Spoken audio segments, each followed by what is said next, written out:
اس لیے دھتکار دیا جاتا ہے، یہ بے حیا ہو گئی ہے، ہم دلہ پن پسند نہیں کرتے، ٹھکرا دیا جاتا ہے۔ میں کہتا ہوں اے نوجوانوں، عورت بے غیرت نہیں ہوتی، بلکہ وہ مرد بے غیرت ہوتا ہے جس کی وہ بہن، بیٹی یا بیوی ہوتی ہے۔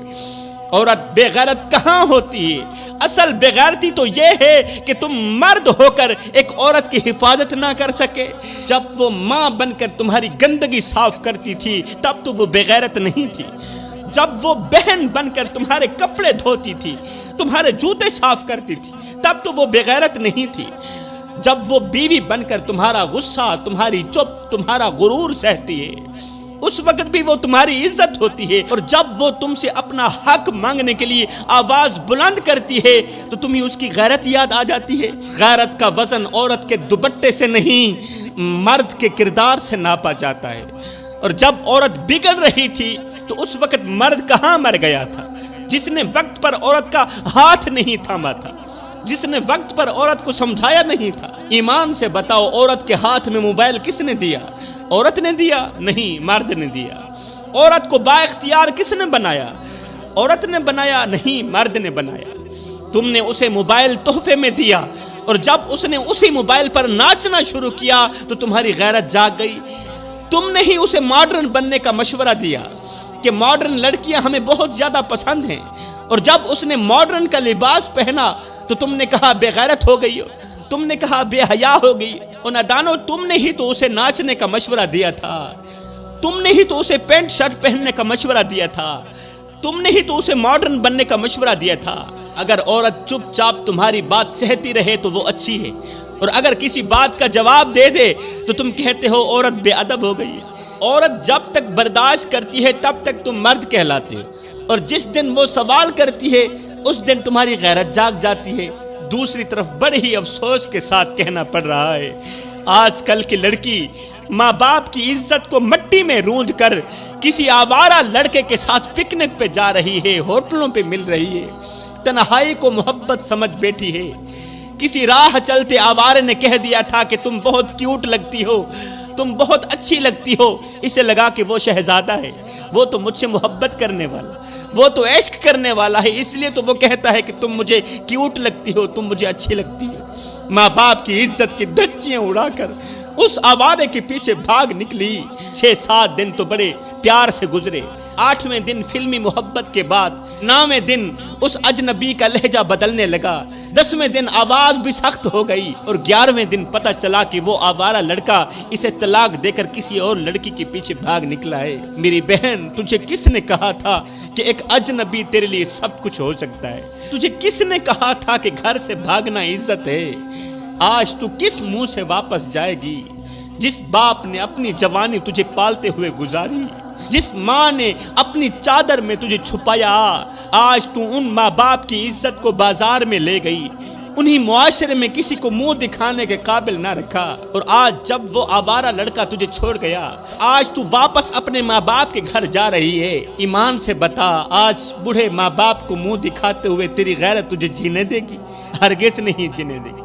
تو گھر چھوڑ کر بھاگ گئی، مگر تو یہ بھول گئی کہ ماں باپ کا دروازہ بند ہو جائے تو دنیا کی ہر راہ تنگ ہو جاتی ہے۔ عزت والی بیٹیاں باپ کی پگڑی کو روند کر غیر کے پیچھے نہیں بھاگتی۔ وہ لڑکا جو دن میں تمہارے ساتھ محبت کرتا ہے، رات کو تمہاری تصویروں کو غیر محرم مردوں کو دکھاتا ہے، اپنے دوستوں کو دکھاتا ہے، وہ تم سے محبت نہیں کرتا، وہ تمہاری معصومیت کو بیچتا ہے۔ عزت والا دوپٹہ کسی مہنگے برانڈ سے نہیں ملتا، یہ تو ماں باپ کے سائے سے ملتا ہے۔ اور جو بیٹیاں اس دوپٹے کو سنبھال لیتی ہیں، رب ان کے قدموں تلے جنت بچھا دیتا ہے۔ حضرت سیدنا علی المرتضیٰ شیر خدا کرم اللہ وجہ الکریم فرماتے ہیں ساری دنیا خوش رہتی ہے مگر یہ 3 لوگ بڑے ہی پریشان رہتے ہیں۔ آخری بات میرا بیان ختم ہوا۔ حضرت علی فرماتے ہیں ساری دنیا خوش رہتی ہے مگر یہ 3 لوگ بڑے ہی پریشان رہتے ہیں۔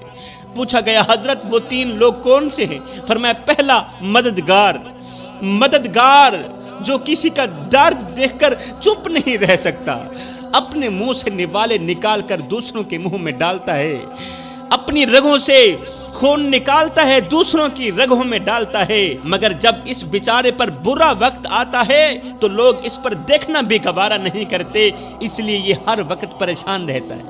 فرمایا نمبر 2 وفادار بیچارہ بھی ہر وقت پریشان رہتا ہے، وہ جو ایک بار کسی کو اپنا کہہ دے پھر ساری دنیا چھوڑ دیتا ہے مگر اسے نہیں چھوڑتا، لیکن جب وہ اپنی سچائی لے کر قبر میں اترتا ہے، سچائی لے کر قبر میں دفن ہو جاتا ہے تو دنیا اسے ایک اچھا انسان کہتی ہے۔ اس کے جیتے جی لوگ اسے دکھ دیتے ہیں، درد دیتے ہیں، مگر جب وہ مر جاتا ہے تو لوگ کہتے ہیں اچھا انسان تھا۔ فرمایا نمبر 3 دل کا صاف انسان بھی ہر وقت پریشان رہتا ہے۔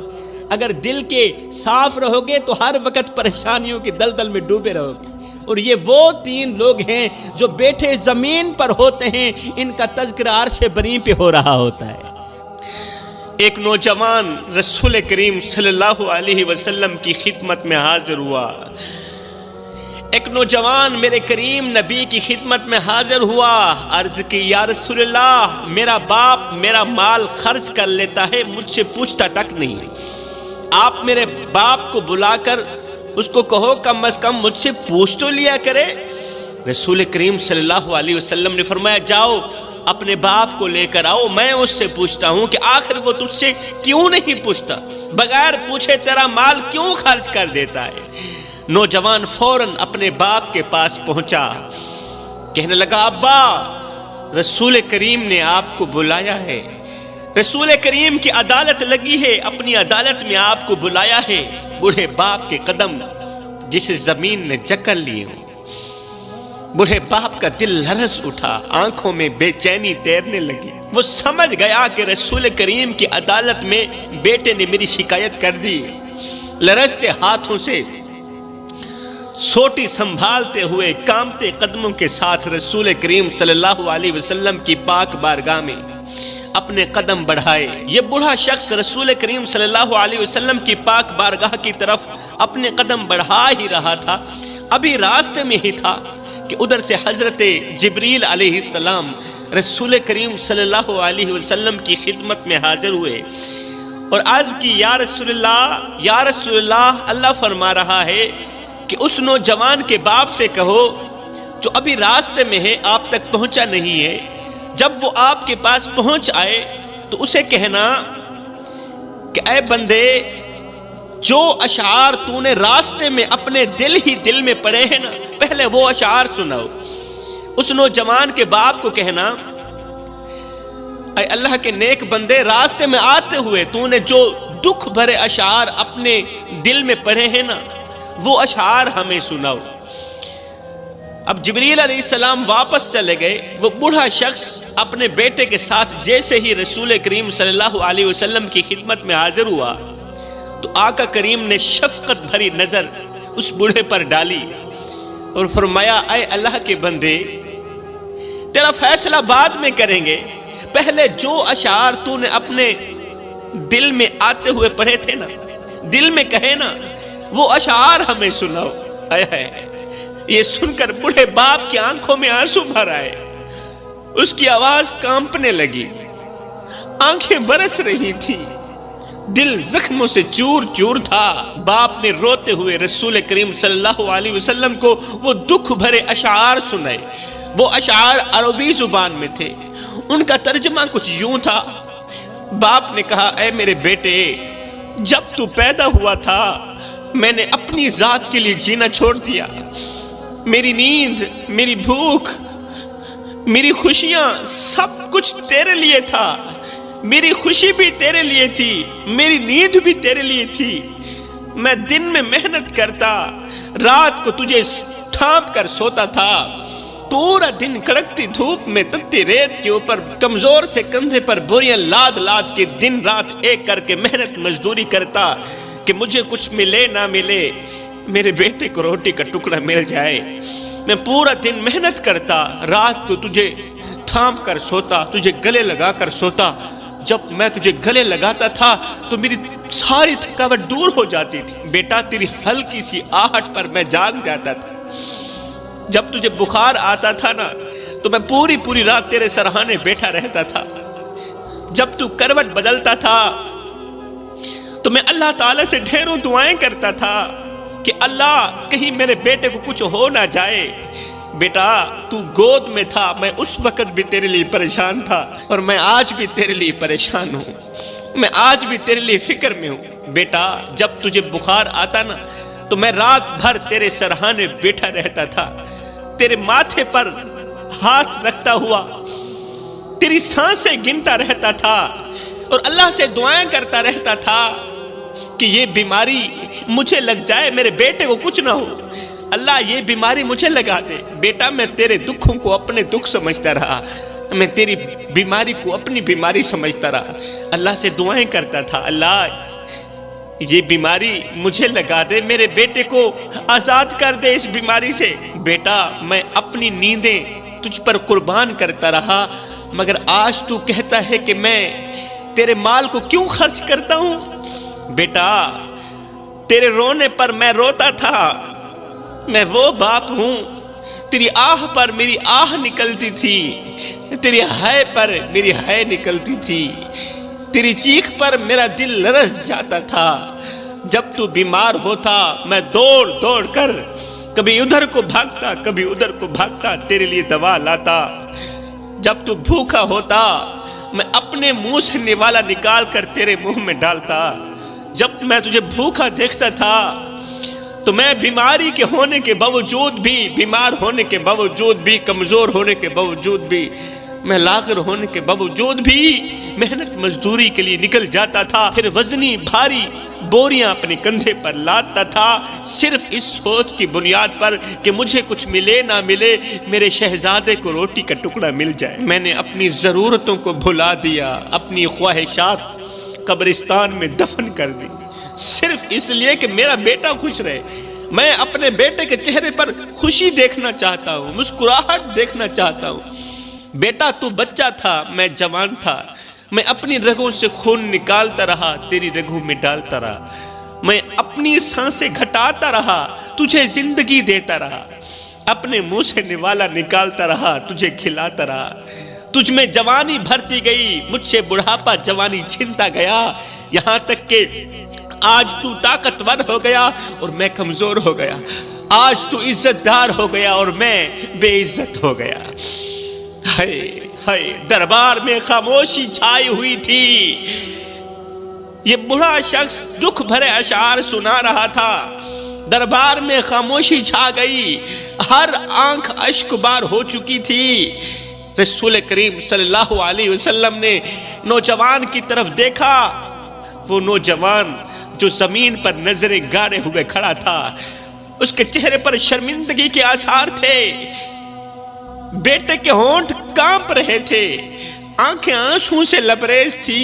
باپ نے کہا بیٹا جب تو چھوٹا تھا میں تجھے اپنے باہوں میں لیے پھرتا تھا، آج جب میں بوڑھا ہو گیا ہوں تو میرے کندھے پر ہاتھ رکھنے کے بجائے مجھے بوجھ سمجھنے لگا ہے، میری پچھلی قربانیوں کو بھول چکا ہے۔ بیٹا جب تو چل نہیں سکتا تھا میں نے تجھے انگل پکڑ کر چلنا سکھایا، آج جب میں لرزتے قدموں سے چلتا ہوں، آج جب میں کمزور قدموں سے چلتا ہوں تو پیچھے مڑ کر دیکھنا بھی گوارا نہیں کرتا۔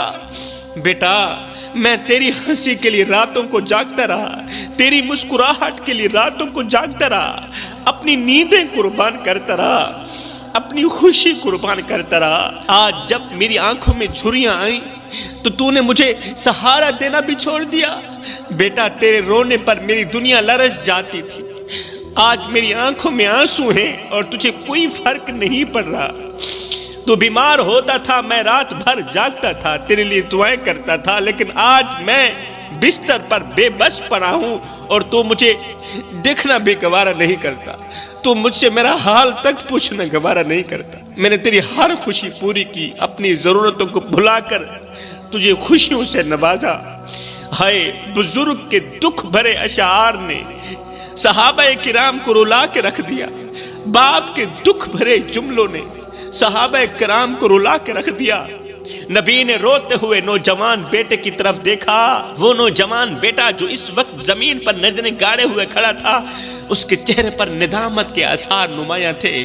اس کے ہونٹ کانپ رہے تھے، آنکھوں میں پچھتاوے کے آنسو تیر رہے تھے۔ وہ نوجوان لرزتے ہوئے قدموں سے اپنے باپ کی طرف بڑھا، بوڑھے باپ کے قریب آیا اور اس کے کانپتے ہوئے ہاتھوں کو تھاما اور زاروں قطار رو کر کہنے لگا، ابا مجھے معاف کر دو۔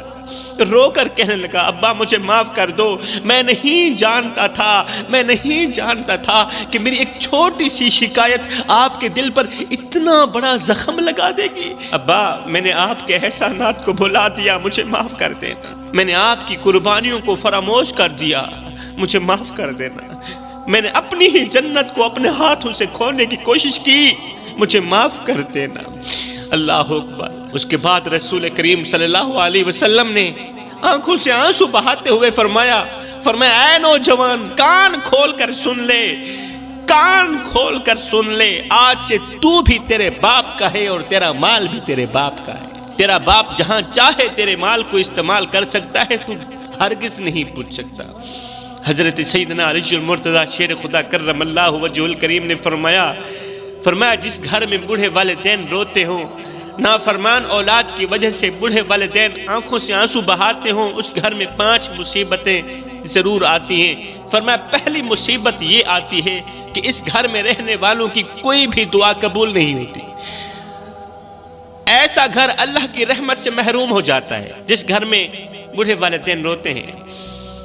دعائیں لبوں سے نکلتی رہتی ہیں، دعائیں منہ سے نکلتی رہتی ہیں، لیکن آسمان تک پہنچنے سے پہلے ہی رد کر دی جاتی۔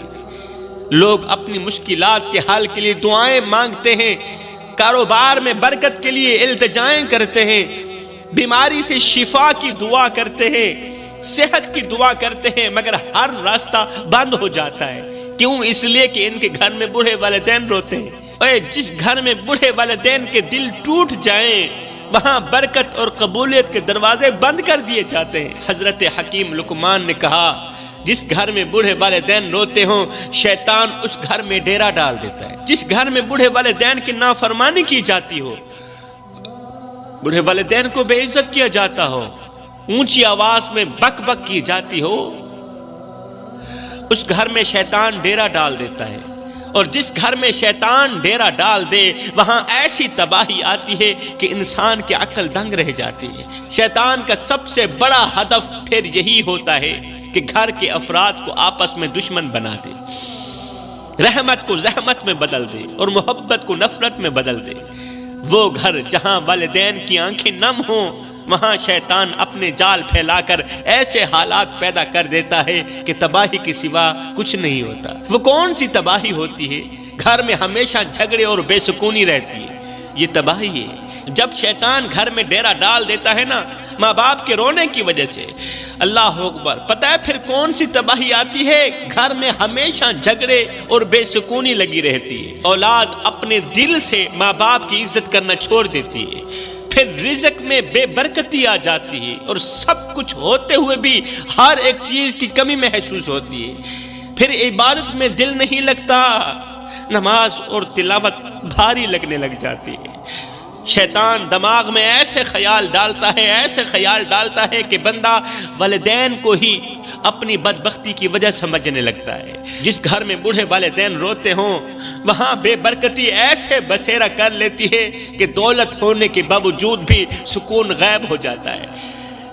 پھر گھر میں دولت بھی ہوتی ہے، مال بھی ہوتا ہے، لیکن سکون نہیں ہوتا، اس لیے کہ اس دولت میں برکت نہیں ہے، کھانے میں لذت نہیں رہتی اور زندگی ایک عجیب بے چینی میں گزرنے لگتی۔ حضرت علی فرماتے ہیں، ایسے گھروں میں بیماریاں، ذہنی دباؤ، ناگہانی آفات دروازہ کھٹکھٹانے کے بجائے اندر ہی بسیرا کر لیتی ہیں۔